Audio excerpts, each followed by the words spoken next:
Now it's time to move on to the final stage. This stage is called the Sanctuary. The Sanctuary is by far the hardest stage in the entire game. This is down to the amount of enemies and the types of enemies that you'll find throughout the stage. This added together can become quite difficult to manage, so you just have to make sure that you're continually moving and making sure that you're hitting those combos. After fighting through the entirety of Sanctuary, you'll come across the final boss of the game, Yang. You want revenge, little brother?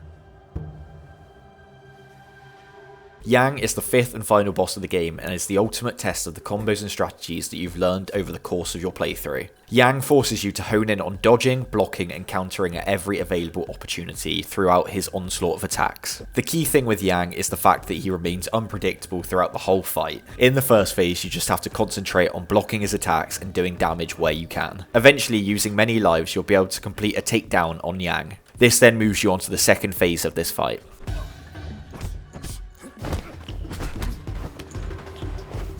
Once you enter the second phase, you'll notice very quickly that the arena is much smaller. This means that it's much more difficult to gain distance between yourself and Yang. Fortunately, most of his combos remain the same, with the exception of a few different moves. This means that if you've learnt them, you can easily parry most of these attacks. But the one thing that you've got to keep in mind are these are all performed much quicker. As with the first phase though, I'd highly recommend trying to stick as close as possible to Yang, trying to get those parries wherever possible. Using these techniques and perfecting this fight, eventually you'll be able to take down Yang.